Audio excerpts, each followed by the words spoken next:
Yes, sir. We're officially back at it. This is Boog Nice coming at you with the McFarlane Toys DC Multiverse Wonder Woman figure review. Let's do it. This ain't for no scalper. You a scalper? Then fuck out shit. This one's for them real collectors. That's army building and posing figures. Marvel Legends, imports, mini Mayfield fucking with them. Hype beasts we know about you. Stay buying figs, don't know about it. And a quick look at the left side profile. You can see it says DC Multiverse up at the top. It says Wonder Woman 1984, and the McFarlane Toys logo down at the bottom. And a quick look at the opposite side, more of the same. And a quick look at the back of the box before we bust this open. You can see what looks like a shot from the Wonder Woman 1984 movie there, and some other collectibles down at the bottom, some solicits for some other things you may want to pick up from McFarlane. All right, let's get this bad boy open, see what's what. All right, here we go. Gal Gadot, aka Wonder Woman. So this is supposed to be her from her appearance in the upcoming 1984 Wonder Woman movie, which was maybe actually already supposed to drop, or was dropping this summer. I don't know. Some information will be popping up here on the screen. But obviously, because of the pandemic, a lot of movies have been pushed back or may not be coming out at all.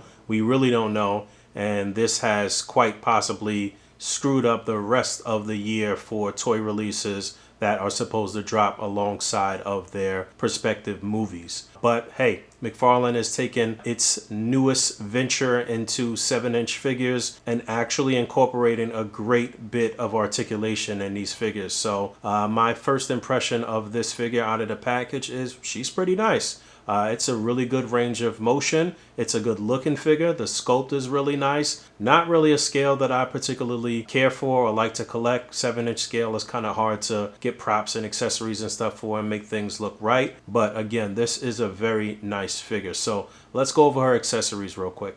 So she was packed in with this little trading card, and you can file this under shit I don't care about.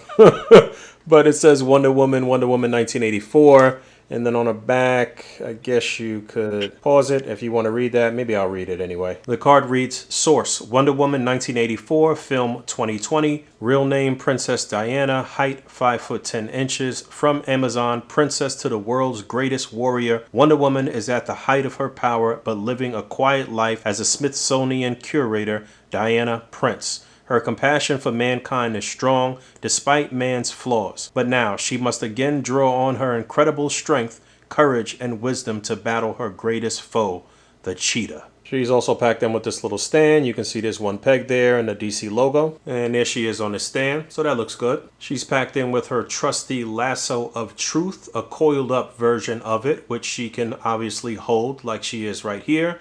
And it could also be fastened to her right side. I'll show you that. There's that. That looks great. So, you know, it's hanging properly. You know, it doesn't look like it's protruding out to the side. I like the way that sits. It looks very good. And she's also packed in with an uncoiled lasso, so you can lasso someone with it or have her swinging it over her head. I got her kind of just casually holding it with a portion of it behind her back here. But even with something like this, as far as the authenticity of it goes and how it should hang properly when she's holding it, you do kind of have to finagle with it. It is a soft, pliable plastic, but it does not have any bendy wires, so you can't get it to hold any particular position. So again, you do have to kind of mess around with it to get it how you want it. All right, let's get down to the nitty gritty. So like I said, it is a very good looking figure. You can see that there is definitely some likeness here to Gal Gadot. It's decent. I don't think it's particularly spot on, but I do like the tones here. I do like the paint work. It does look like a living, breathing person shrunk down to the size of a 7-inch action figure. I do think the paintwork here is good. Something does seem just a little off with the way the head sits on this neck though. I don't know if this is just unique to my particular version. It just seems like the head is not sitting on there. Just seems like the head is not straight. I don't know. I got to finagle with it a little bit. That's issue number one. The other issue is that there were definitely not enough accessories here. So we had the coiled up lasso, and then we had the one that is uncoiled. trading card, which like I said, I don't care about. Stan, I don't really care about. But they could have really taken this over the top with just a couple of extra interchangeable hands and maybe an interchangeable head. I was trying to pop the head off. It didn't seem like it was easy to do, but it's doable. But just the kind of swappable options that you would get with a Marvel Legends would translate nicely here. I think that in order for McFarlane to successfully enter this market with highly articulated or super articulated action figures, they're definitely going to have to do some of the things that their competitors are doing, and that means more interchangeable hands, heads, swappable options, ability to customize with other figures from the line. All of that stuff is going to have to become a reality. I gotta say though, I am really pleased with the look of this figure. I think that the colors here look very vibrant. Everything here is nicely textured. There's quite a few different textures and a lot of raised parts here on the costume. That's one thing that McFarlane has been known for ever since I started collecting, or started back collecting as a young adult many years ago when the Spawn line was out. Right before Marvel Legends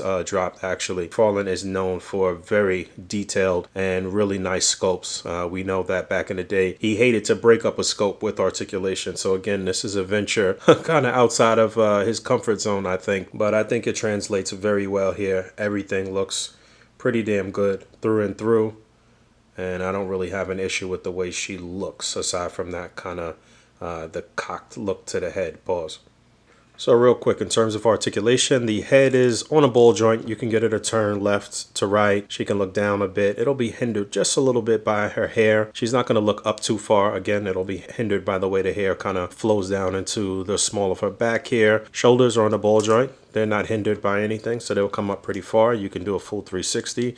There is an upper bicep swivel. She does have a double jointed elbow. She has a swivel and a hinge on the wrist. Upper torso articulation looks like that, so it's decent. Does she have a waist articulation? Yeah, she has waist articulation too, actually, so you can turn her. It's a little tight, but you can turn her there at the waist. The skirt here is a separate part. You can see everything there is through and through. She can get a decent split, so you can see how the joint looks inside of there. Legs will come up pretty damn far. They'll go back pretty far as well. You do get a bit of a swivel at the upper thigh. Double jointed knee.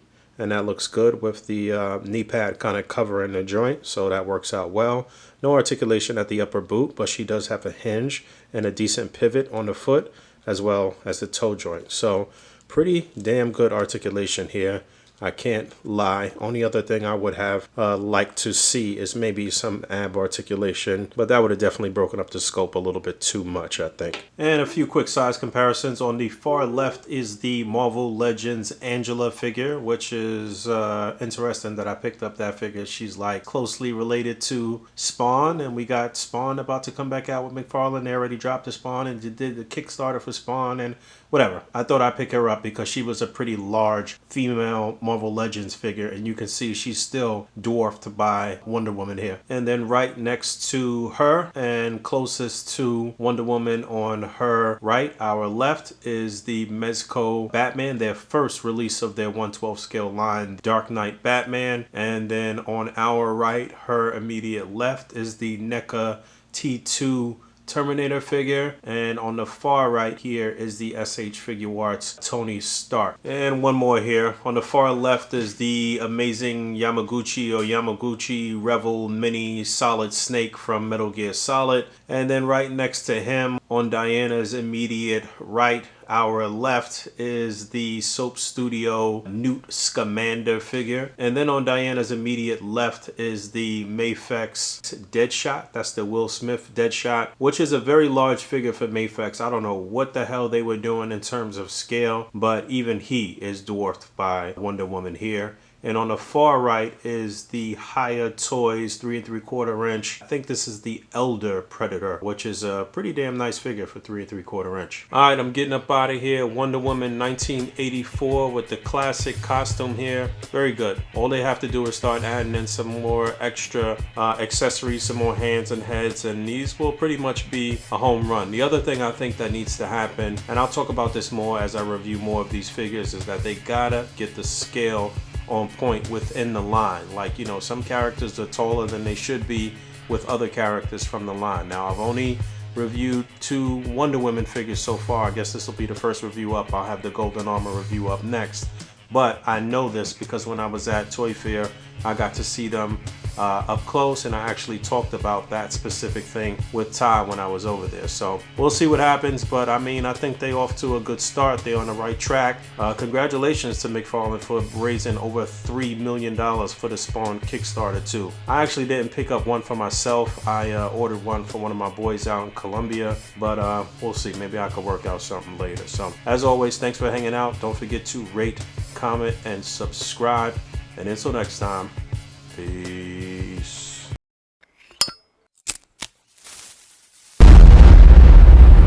That's crispy.